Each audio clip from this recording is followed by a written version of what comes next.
வணக்கம் பத்திரிகையாளர்களுக்கு. மதுரை மாமணக்கம் தமிழ் வளர்த்த சங்க வளர்த்த தமிழ் வளர்த்த மதுரை மண்ணுக்கு கண்ணகியின் கொண்ட பேருக்கு ஏற்ப கற்புக்கரசியுடைய மண்ணில் நம்ம பாண்டிய மண்ணில் 4வது கிளையை அன்பு தம்பி சுந்தர அவர்கள் பதிவு பண்ணியிருக்கிறாரு. அவருடைய உழைப்பு எந்த அளவுக்கு சேலமாறார் மக்களுடைய பணிகளிலும் நெஞ்சுகளிலும் அவங்களுடைய ஆரோக்கியத்திலையும் சுவையிலையும் நாங்கள் விலை மட்டுமே என்று இல்லாமல் உறுதியான முறையில் அவங்களுக்கு துணியான முறையில் இதை அழித்துக் கொண்டிருந்தால் இத்தகைய கிளை ஒரு ஆண்டுக்குள் 4வது கிளையை எடுத்து வைக்கும் என்பதை ஊடகங்கள் உங்களுக்கே புரியும். சில விமர்சனங்கள் உண்டு, ஆனால் எந்த இடத்துக்கும் விமர்சனங்கள் 1% 2% இல்லாமல் உலகத்தில் எதுவுமே கிடையாது. அதையும் நாங்கள் சரி செய்வதற்கு முயற்சி செய்வோம். ஏன்னா ஒரு பிரியாணி நாங்கள் செய்து பரிமாறும் போது ஒரு பிளேட் அடிக்கிற சின்ன தவறுதோட கீழே மசாலாவும் மேலே வெறும் ரைஸாக இருக்கும். டேஸ்ட்டை மிக்ஸ் பண்ணி அடித்தா தான் கரெக்டாக இருக்கும். பாஸ்மதி பிரியாணி பொறுத்தவரை இந்த அளவுக்கு வரவேற்பு தான். யாழ்ப்பாணத்தில் நலத்திட்ட உதவிகளை முடித்து விட்டு அதே கையோடு இங்கே வந்து 4வது கிளையை திறந்து விட்டு 5வது கிளையை உள்ளாட்சித்துறை அமைச்சர் ஐயா கே நேருவும் ஆவுடையப்பன் அண்ணன் அவர்கள் தலைமையிலெல்லாம் 5ஆம் தேதி அன்பு தம்பி சந்திரன் அவர்கள் திறக்க இருக்கின்றார்கள். 2ஆம் தேதி கிருஷ்ணகிரியிலே திறக்க இருக்கின்றார்கள். இத்தகைய வேகத்தில் சேலமலர் இருக்கிறதுக்கு மக்களுக்கும் இந்த ஆண்டவனுக்கும் இந்த மக்களுக்கும் தான் நான் நன்றி கூட கடமைப்பட்டிருப்பேன். 3வது தூணாக இருக்கு பத்திரிகை துறையான உங்களுக்கு. ஒவ்வொரு பகுதியிலும் இங்கே தென்காசி உரிமையாளர் வருகை புரிந்திருக்கிறாரு. கோவில்பட்டி ஓனர் தென்காசி டாக்டர் அவர் ஒரு டாக்டரே எங்கள் சேலம் மாறாருக்கு மிகப்பெரிய மருத்துவமனை சூர்யா ஹாஸ்பிட்டல்னு கருதுகின்றேன். நான் தென்காசியிலே ஆப்ரேஷன் தேட்டரோட அனைத்து வசதிகளோடு அவர் அந்த நிறுவனத்தை நடத்தி கொண்டிருக்கிறார். அப்படிப்பட்ட டாக்டர்கள்லாம் அந்த தொழிலுக்கு வந்திருப்பதும் பேங்க் மேனேஜர்கள் வந்திருப்பதும் இன்னும் பல தொழில் இருக்கிறவங்களாம் என் கூட கை கோர்த்திருப்பது, இதை இன்னும் எனக்கு தெரியாத விஷயத்தை கூட அவர்களிடம் கற்றுக்கொண்டு இதை தூய்மைப்படுத்துவோம், மேம்படுத்துவோம், ஆரோக்கியத்தை மேம்படுத்துவோம் என்று கூறுகின்றேன். ஏன்னா பிரியாணியில் இருக்கிற மசாலா பொருட்கள் என்று சில சொல்லுவாங்க. அதுக்குள்ளே என்ன மாதிரி பொருட்கள் இருக்குதுன்னு எல்லா தரப்பிலும் நான் சொல்லியிருக்கிறேன். இஞ்சிவாக இருக்கட்டும், மூண்டாக இருக்கட்டும். சூலூர்லேருந்து எங்கள் பாய் வந்திருக்காரு, உரிமையாளர் அனுப்பிச்சு வச்சிருக்காரு. வாங்க உட்காருங்க. சூலூர் கிளையை கோயம்புத்தூர்லேருந்து வெற்றிகரமாக நடத்தி கொண்டிருக்கிறாங்க. வாங்க பாய். நல்லா இருக்கேன். இவ்வளவு தூரம் வந்துருக்கீங்க, வாழ்த்துக்கள். அவரும் திருப்பூர் பகுதியில நேற்று கூட என்கிட்ட திருப்பூரை கேட்டு யாரும் ஃபைட் பண்ணிட்டு இருந்தாங்க. நிச்சயமாக தர முடியாதுன்னு சொன்னேன். திருப்பூரை தவிர கேட்டாங்க சிட்டிய அப்புறம் பேசிப்பாங்க தர முடியாது என்று சொல்லி. ஏன்னா ஒரு பகுதியில ஒருத்தர் நிறவை நல்லபடியா கடை நடத்தணும், அதுல 4 பேரை மோத விடுவது 2-3 பேருக்கு கொடுக்கணும் ஒரு நோக்கம் எனக்கு புரியும் கிடையாது. ஏன்னா அந்த கஷ்டம் நஷ்டம் எனக்கு தெரியும். ஒரு உணவு நடத்துவதில் என்ன மார்ஜின் இருக்கும்னு ஒரு பகுதியில் ஒருத்தர் நல்லபடியாக நடத்தி முன்னுக்கு கொண்டு வரது தான் என்னுடைய நோக்கம். சில எங்களுடைய கிளை மேலாளர்கள் சில நேரத்தில் 2-3 பேரோட பேசுவோம், அதெல்லாம் நாங்கள் தவிர்த்து கிளீன் பண்ணிட்டு இருக்கிறோம். ஒரு பகுதிக்கு ஒருத்தர் தான் என்பதில் மீண்டும் உறுதியளிக்கின்றேன். அவங்களுடைய எல்லை கோப்பு என்னவென்று கேட்டு அவங்களுடைய மனநிலைக்கு ஏற்ப கிளைகளை கொடுத்து கொண்டிருக்கின்றோம். இன்றைக்கு மதுரையை பார்த்தா சுந்தர் செய்யும் வியாபாரம் செய்வதற்கு முன்னாடி யாரும் எங்களை அணுகிருக்க மாட்டாங்க. ஆனால் சுந்தருடைய வியாபாரத்தை பார்த்தோன்னே நாங்களும் கடத்தரகன்ட்டு வந்துடுவாங்க. ஆனால் அங்கே சுந்தருடைய வியாபாரம் மட்டுமில்லை, அவருடைய உழைப்பு இருக்குது, அவருடைய இன்வெஸ்ட்மெண்ட் இருக்குது. அவர் வாங்கி வட்டிக்கு பணத்தை வட்டி கட்டணும், இத்தனை சிரமங்கள் இருக்குது ஒரு உரிமையாளருக்கு. அதையெல்லாம் நான் நெஞ்சாலும் உணர்ந்தவன் தான் நான். அதே போல் என்னுடைய வாழ்க்கையும் உங்களை நம்பி தான். எனக்கு நீங்கள் தான் ஒரு அன்பு அண்ணனாக நான் உங்களுக்கு அன்பு கொடுந்து வந்த சோதனாக உங்களுக்கு இருந்து நான் துணை புரிவேன். நம்ம இருவரும் இணைந்து தமிழகத்தில் மட்டுமல்லாமல் உலகமெங்கும் நம்ம போக இருக்கிறோம். சொல்றவர்கள் சொல்லட்டும். எந்த அளவுக்கு எங்களுடைய விமர்சனத்துக்கு பதிலடி சொன்னால் நாங்கள் இந்த நிறுவனத்தை மக்களிடத்தில் எடுத்து போய் கொடுத்து மற்ற யாரும் ஒரு நாள் ஒருத்தரை ஏமாற்றி ஒரு வியாபாரம் பண்ணிவிட. இது உணவுத்துறை. உணவு என்பது நம்ம மதுரை மாநகரம் இரவு மாநகரம், தூங்கா நகரம் என்று பெயர் பெற்றது. நீங்கள் அறியாததில்லை. இங்கே 5 ரூபாய்க்கு இட்லி கிடைக்கும், 50 ரூபாய்க்கு இட்லி கிடைக்கும். ஆனால் 50 ரூபாய்க்கு சாப்பிட போகிறீங்க, 5 ரூபாய்க்கு சாப்பிட போகிறீங்க. அவங்களுக்கு வசதிக்கு ஏற்ப இருக்காங்க, ஏழைங்க இருக்காங்க. சலூன் கடையிலேயே 50 ரூபாய்க்கு முடி வெட்டுறவங்களும் இருக்காங்க. புளியா மரத்து கடையில் உட்காந்து 5 ரூபாய்க்கு முடி வெட்டிட்டு இருந்தோம், 2 ரூபாய்க்கு முடி வெட்டி வந்து சோறு கொடுத்து தான் வேலை வாங்கிட்டு இருந்தோம் ஒரு காலத்தில். அப்படி ஒரு ஏழ்மையிலேருந்து தான் நம்ம இந்த அளவுக்கு உயர்ந்திருக்கோம். அவங்கவுங்க வசதிக்கு ஏற்ப. இப்போ சில பேர் சொல்லுவாங்க சேலம் மராரில் 200 ரூபா இருக்குது, 240 ரூபா இருக்குதுன்னு. ரோட்லலாம் 100 ரூபாய்க்கு இருக்குது, 120 ரூபாய்க்கு இருக்குதுன்னு. எங்களாலையும் 100 ரூபா 120 ரூபாய்க்கு இதே உணவத்துக்குள்ள கொடுக்க முடியும். ஆனால் எங்கள் நோக்கம் என்ன? சிறு தொழில் அழித்து வாழ்வதில்லை. அவங்க கூட நான் ரோட்டில் இருக்கிற கூட போட்டி போனோம். ரோட்டில் இருக்கிறவனா யாரு? அன்பு தம்பிங்க, பிள்ளைங்க. எங்களை பார்த்து எங்கள் சேலமர நிறுவனத்தை பார்த்து நம்மளும் குலைக்கலாம். ஏன்னா நான் ஒரு தள்ளுவண்டி போட்டு சாலை ஓரத்தில் வந்தவாசி அந்த எண்ணம் ஒவ்வொரு குழந்தைங்களுக்கும் இருக்கு. பிள்ளைங்களுக்கு முன்னுக்கு வரலாம், ஏதோ ஒரு கடையை போட்டு குலைச்சிடலான்னு. அவங்க கூட போய் நாங்கள் போட்டி போட முடியாது. ஒரு தொழிலை வாழ வைக்கும் போது அந்த தொழில் அழிப்பதற்காக பெரிய நிறுவனம் எங்ககிட்ட இருக்குதுங்கிறதுக்காக அவங்களெல்லாம் அழிச்சிடலாம், விலையை குறைச்சி. புரிதுங்களா நான் சொல்ல வர கருத்து? அதுக்கேற்ப இதுக்குள்ள சாப்பிட்றவங்களுக்கு என்ன இருக்கும், ஒரு ஃபேமிலியோட சாப்பிடும் போது அதோடைய கரண்ட் பில்லு, அதோடைய ஏசி வசதி, கடையுடைய வாடகை, எங்களுக்கான ஜிஎஸ்டி முறைகள், பயோட்டோ முறையிலான கேரிபேக்கு கவறுகள், அரசுக்கு சட்டத்துக்கு உட்பட்டு அனைத்து உடைய சட்ட ரூல்ஸுக்கு, ஃபுட் சர்வீஸு, ஃபயர் சர்வீஸு, லேபருடைய பிஎஃப்எஸ்சி, இவ்வளவு இதுக்குள்ள அடங்கி இருக்குது. நீங்க ஒரு முறையை பாக்குறீங்க, அதுக்குள்ள இவ்வளவு நாகரிகங்கள், தரம். அதுவும் இல்லாம பாஸ்மதி 60 ரூபாய்க்கு இருக்கு, 200 ரூபாய்க்கு இருக்கு, 250 ரூபாய்க்கு இருக்கு. அதை எதை உபயோகப்படுத்துறோங்கிறது இருக்கு. தரத்தை பொறுத்து தான் எல்லாமே. யாரையும் நம்ம மன வருதியோ ஏமாற்றி வியாபாரம் பண்ண முடியாது. சாலை ஓரக்க கடைகள் வாழட்டும், அவங்களுக்கு கூட போட்டி போடுவது சேலம் மாறாறு இல்லை. அவங்க என் வாழ்க்கையை பார்த்து எங்களுடைய வளர்ச்சிகள்லாம் பார்த்து நம்மளும் இன்னைக்கு சுந்தர நேற்று என் வளர்ச்சியை பார்த்தாங்க, இன்னைக்கு சுந்தர வளர்ச்சி பார்க்குறாங்க, நாளைக்கு சூழ்நிலை எங்கள் பாய் வளர்ச்சியை பார்க்குறாங்க மக்கள். எங்கள் டாக்டர் இப்படி ஆகிட்டார் அந்த ஏரியாவில். எல்லாருக்கும் ஆசை தானே வரும். ஒரு கடை போடும் போது இப்போ ஒரு டோல்பேட்டை தாண்டுறோம், ஒரு அம்மா பெடா சொல்ல வைக்குது, லைனாக பெடா சொல்ல கிடைக்கல. ஆனால் சேலாரார் பொறுத்தவரை என்ன தெரியுமா, எந்த ஏரியாவில் இல்லை, எந்த பகுதியில் இல்லை. கோயில்பட்டியில் கடையே இல்லையா, கோயில்பட்டியில் கொடுக்குறோம். திருநெல்வேலியில் சேனாரார் இல்லையா, அங்கே கொடுக்குறோம். யாரும் கூட போட்டியாளர்கள் இல்லை, நாங்களே உதாரணமாக இருக்கிறோம். வேலை வாய்ப்புக்கு, விவசாய உற்பத்திக்கு. இதில் என்ன விவசாய உற்பத்தின்னு, அரிசி விவசாய உற்பத்தி சார்ந்தது.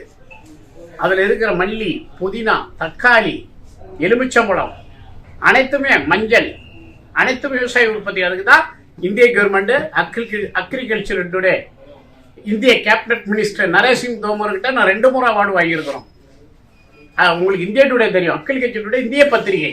விவசாயத்துக்கு உற்பத்திக்கு ஊக்குக்காக வரலாம். அதில் ஊற்றக்கூடிய பால், தயிர், கால்நடைகள் வளர்ச்சிக்கு துணையாக இருக்குது. ஒரு பொருளை அழிக்கும் போது உற்பத்தி பெருகும், உற்பத்தி பெருகும் போது விலை உயர்வு கிடைக்கும், விலை உயர்வு கிடைக்கும் போது விவசாயம் நல்லா இருக்கும்.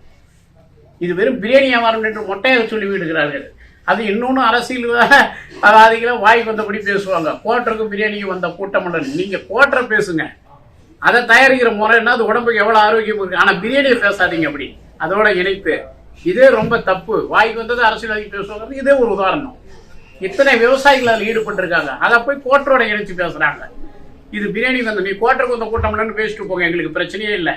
பிரியாணியை சொல்லாதீங்க. அது ஒரு நெருப்புல ஒரு சதையும் வெந்து ஒரு தொழிலாளியோடைய வேர்வை. நான் தொழிலாளி எந்த உடம்பெல்லாம் நல்லா இருக்குது. எனக்கு பல பேருடைய வேர்வை, பல விவசாயிகளுடைய வேர்வை துளியது. அதை போய் நீங்க பிரியாணின்னு சும்மா மொட்டையா ஒரு பேர் வச்சிடாதீங்க. அதுக்கு பெரிய பேர். அதுக்குள்ள எத்தனை விவசாய பொருட்கள் அடைகிறது பார்த்தா அந்த விவசாயிக்கு மைப்பறித்து அந்த கோட்டோட ஒப்பிட்டு பேசக்கூடாது என்பது பத்திரிகைகள் முன்னாடி என்னுடைய அன்பு வேண்டுகோள். அதே போல சேலமரம் அடுத்தது உலகெங்கும் நிறுவனத்துக்கு அந்த முயற்சிகள் இருக்கிறோம். அதுக்கான முயற்சிகள்லாம் நடந்து கொண்டிருக்கிறது. விமர்சனங்கள்லாம் ஒரே பதில், எங்களுடைய வளர்ச்சி ஒன்றுதான் அதுக்கு பதில். இவருடைய உழைப்பு தான் பதில். எங்களுடைய தரமான முறையில் தயாரிக்கப்படுதா என்பது மக்களுக்கும் எங்களுக்கும் உள்ளது. சில பேருக்கு மனக்குறைகள் இருந்தால் நேரடியாக நிர்வாக உரிமையாளர்கிட்ட பேசுங்க, அது சரி செஞ்சு விடுங்க. என்ன பார்த்து சாப்பிட்ற பொருள் தானே. எத்தனை தான தர்மத்தில் நாங்கள் ஈடுபட்டிருக்கோம். வெறும் நாங்கள் வாங்கி அந்த இடத்துல ஒவ்வொருத்தருக்கும் இல்லைங்காம இதில் அரசியல் கட்சிகளுடைய விழாக்களுக்கு 7 தொண்டு நிறுவனங்கள் நடத்துறவங்க எல்லாம் அவங்க கொடுத்து சாப்பிட முடியாது. அவங்களுக்கெல்லாம் கேட்ட விலையில மட்டும் இல்லை, இலவசமாகவே கொடுத்து கொண்டிருக்கிறோம். என் வீட்டு வாசலில் பார்த்தீங்கன்னா அவ்வளோ பேர் இருப்பாங்க. அதெல்லாம் இவங்ககிட்ட நான் சொல்லி இவங்களுடைய உழைப்பில் கொடுக்குற அந்த 200 ரூபாய்க்கு 1% வாங்கி தான் அந்த தான தர்மத்தில் ஈடுபட்டு இருக்கிறோம். அப்படியே எடுத்து நம்ம வாழலை. அது பப்ளிக்கு, பத்திரிகையாளருக்கும், மக்களாக உங்களுக்கு எல்லாருக்குமே தெரிந்த விஷயம் தான். இப்படி தான் ஒரு தொழிலை செய்யணும். நம்ம வாழ்வது வாழ்க்கை இல்லை, அதை பகிர்ந்து வாழ்கிறேன். உதவியாளர் கூட, அரசியல்வாதியும் கூட, தொண்டு நிறுவனம் கூட, ஏழை எளிய மக்களோட இத்தகைய பணிகளை சேலமரம் இருக்கு. அதையும் தாண்டி இளைஞர்களுக்கு படிப்பு இல்லையா, தாய் தந்தல்லாத அநாத பிள்ளைகளுக்கெல்லாம் எங்கள் வாழ்க்கை ஒரு உதாரணம். சேலமரம் ஏதோ ரோட்டோர ஒரு காயை விற்று பிழைச்சிக்கலாம், ஒரு கீரை போட்டு பிழைக்கலாங்கிற நம்ம அம்மாக்கள், தாய்மார்கள் இருந்து, இளைஞர்கள் இருந்து நாங்கள் வழிகாட்டியாக இருக்குது எங்கள் வாழ்க்கை முறை. அத்தகைய பணியில் நாங்கள் ஈடுபட்டு இருக்க போது உங்களுடைய சப்போர்ட்டுகளும் ஆதரவு இல்லை. சப்போர்ட்னு உங்களை என்ன சொல்கிறோம், எந்த பட்சம் நீங்கள் உண்மையை எழுதுங்க, உண்மையை பேசுங்க. உங்களை யாரும் தடுக்க இந்த உலகத்தில் யாரும் கிடையாது. நீங்கள் கொடுக்கறது தான் இறுதி தீர்ப்பு. உச்சநீதிமன்ற தீர்ப்பு வழக்கில் கொடுக்குதுன்னா ஒரு பப்ளிக்கான தீர்ப்புனா ஒரு ஊடகத்துறை தான். இந்த நிறுவனம் எப்படிங்கிறத நீங்கள் பதிவு பண்ணுங்க. நாங்கள் மனதார வாழ்வோம். ஆலோசகராக இருங்க, ஒரு வேற பிடுங்காதீங்க, அது அழிஞ்சு போயிடும். ஒரு தவறு இருந்தால் ஒரு சுட்டி காட்டுங்க, அதுதான் முறையானது. ஆபாசமாக பேசுவது, தாய் தந்தைகள் இழுத்து பேசுவது, ஒரு உணவு தொழிலில் போய் ஒருத்தரை குறை சொல்கிறோம்னா அவங்க அம்மா எப்போ, நானே எங்கள் அம்மாவை பார்த்தது கிடையாது, நான் தாய் இழந்தவன். எங்கள் அம்மா பற்றிலாம் பேசுவது, இந்த மாதிரி மனிதர்கள்லாம் இந்த பூமியில். ஆனால் அவங்களுக்கெல்லாம் நான் சொல்லிக்கொள்வது, அவங்கெல்லாம் அந்த வகையில் பிறந்தவர்கள், அதை பற்றி எங்களுக்கு கவலை இல்லை. அந்த மாதிரி இல்லாமல் 99% கூட எங்களுக்கு நல்ல ஆதரவு நீங்கள் கொடுத்துட்டு இருக்கிறீங்க. இந்த ஆதரவுக்கு ஏற்ப உழைப்பையும் ஆரோக்கியத்தையும் இன்னும் இதில் தரத்தையும் என்ன செய்ய முடியும் என்று நான் சொன்னேன். ஒரு பிரியாணியை ரோட்டில் விற்கிறது வேற, கடைக்குள்ளே விற்கிறது வேற. எத்தனை கஷ்டங்கள் இருக்குதுன்னு நான் சொன்னேன். எத்தனை லைசன்ஸ் முறைகள் இருக்குது, எத்தனை பாதுகாப்பான முறைகள் இருக்குது.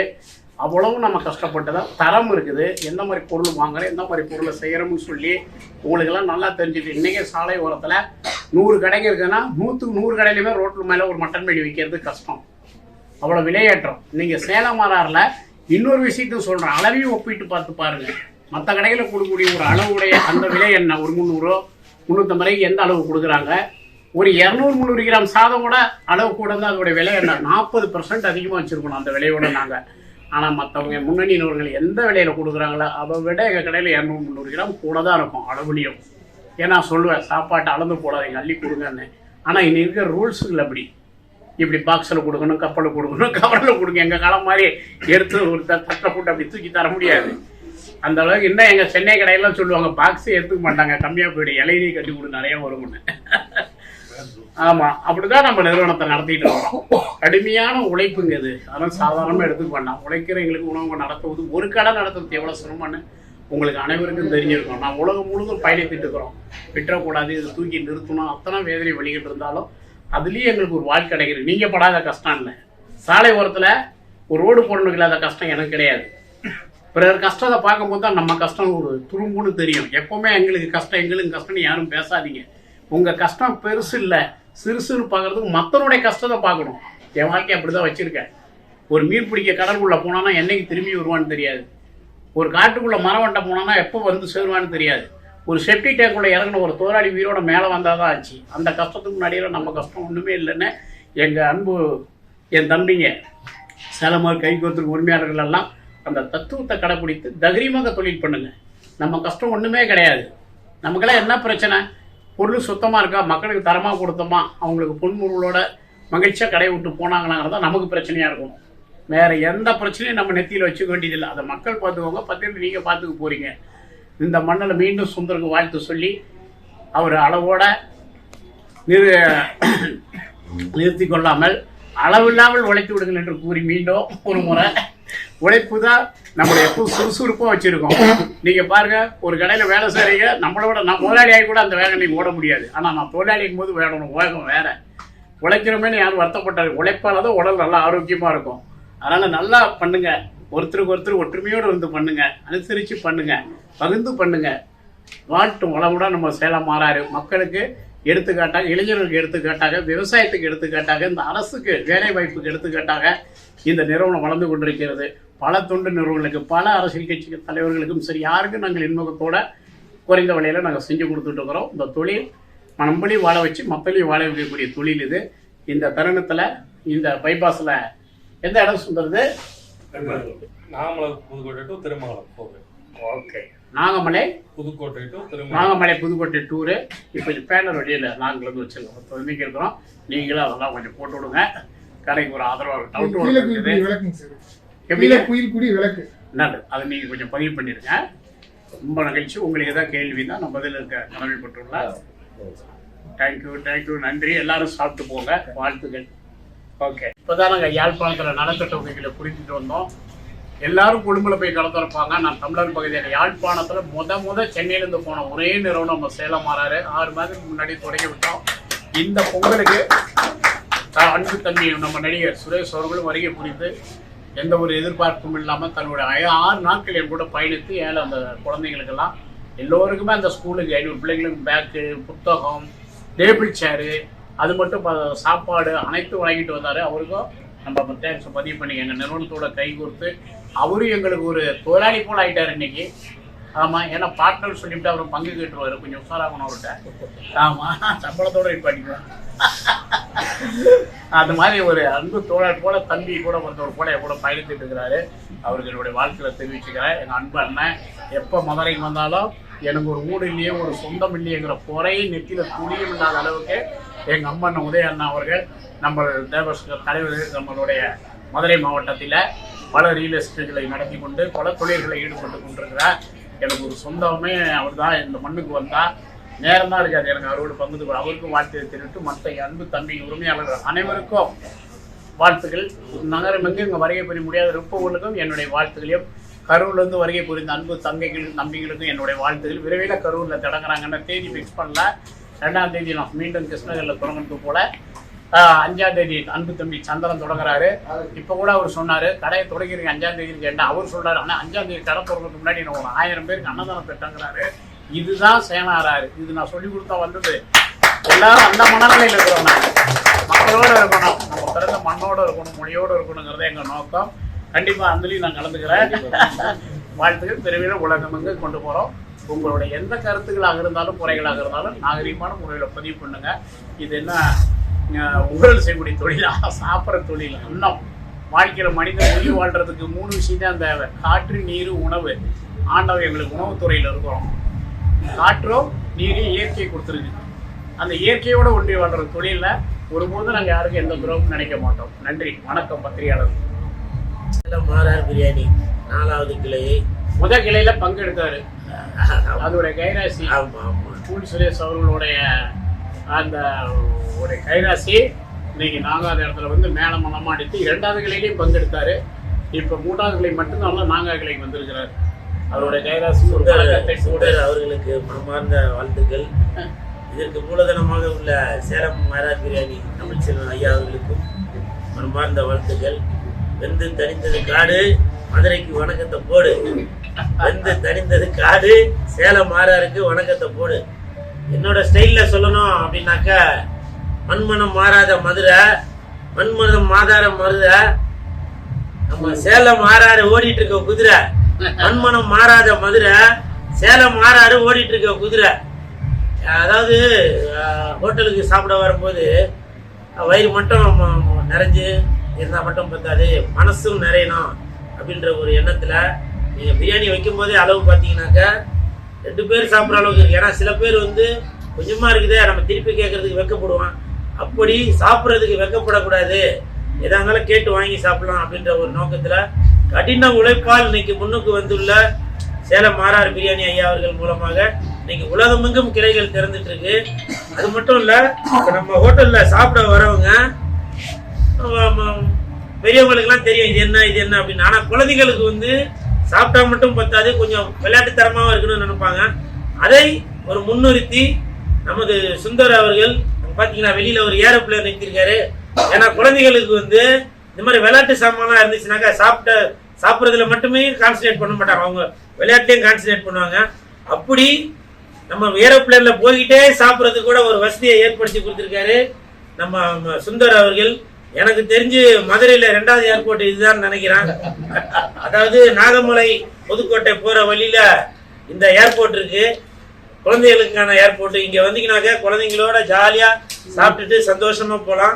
ஏன்னா இப்போ நம்ம வீட்டில் குழந்தைங்களுக்கு சோறு ஊட்டும்போது நீங்க என்னதான் ருசியா சாப்பாடு வச்சிருந்தாலும் குழந்தைங்களுக்கு சாப்பாடு ஊட்டும்போது ஒரு விளையாட்டு காட்டி தான் சாப்பாடு ஊட்டுவான். அதோ பாரு நிலா, இதோ பாரு தாத்தா, இந்த ட்ரெயின் வருது பாரு, ஆட்டோ வருது பாரு அப்படின்னு சொல்லி பண்ணுவோம் இல்லையா. அதே மாதிரி அதுல ரொம்ப ரொம்ப இம்பார்ட்டன்ட் வந்து நம்ம வீட்டுக்குள்ள இருந்தாங்க, சின்னவங்க மட்டும் இல்ல பெரியவங்களா இருந்தாங்க, ஒரு ஏரோப்ளேன் போற சத்தம் கேட்டாங்க உடனே நம்மள அறியாமலே வானத்தை பார்ப்போம், அதோ பாருடா அப்படின்னு. அந்த மாதிரி குழந்தைகளையும் கவரும் ஒரு நோக்கத்துல நீங்க ஏரோப்ளேனே எடுத்துட்டு வந்து நிறுத்திருக்காரு. கூடிய விரைவில் ஏரோப்ளேன்ல போகும்போதும் உண்மையிலேயே நீங்க அமெரிக்கா பிறந்தாலும் சரி, லண்டன் பிறந்தாலும் சரி, சிங்கப்பூர் பிறந்தாலும் சரி, நீங்க பறந்துட்டு இருக்கும் போதே உங்களுக்கு அங்க ஏரோப்ளேன்ல அந்த உள்ள அந்த பணிப்பெண் அவங்களே வந்து excuse me sir, if you want Salem மாறார் பிரியாணி அப்படின்னு கேட்கிற அளவுக்கு இது நடக்கும். நீங்க நடக்கலைன்னா பாருங்க, கண்டிப்பாக நடக்கும். ஏன்னா முயற்சி உடையார் இகழ்ச்சி அடையார், இது நான் சொல்லக்கூடாது, அவ்வளவு பெரிய திருக்குறள்ல சொல்ற அளவுக்கு கூல் சுரேஷ் அவ்வளவு பெரிய ஆள் இல்ல. உழைப்பால் உயர்ந்தவர் இவர் சொன்னாக்க அதுல ஒரு உண்மை இருக்கும், ஒரு அர்த்தம் இருக்கும். நீங்க வேணா பாருங்க, கூடிய விரைவில் அந்த சேலம் மாறார் பிரியாணிக்கு அந்த பிளைட்ல போகும்போது சேலம் மாறார் பிரியாணி அப்படின்ற ஒரு ட்ரேவோட எடுத்து நிறுத்துவாங்க. அது நடக்கலைன்னா பாருங்க, சரிங்களா? கூடிய விரைவில் அந்த இடத்துல கூட உங்களை சந்திக்கிறேன். நன்றி. குழந்தைகளோட வந்து நம்ம சேலம் மாறார் பிரியாணியில் வந்து சாப்பிடுங்க. நிறைய வெரைட்டி இருக்கு, சிக்கனு, மட்டனு, கோலா உருண்டை, ப்ரானு, நண்டு, காடை, கவுதாரி, அது இருக்கான்னு தெரியல, பட் இதெல்லாம் இருக்குது. சரிங்களா? நன்றி நன்றி நன்றி.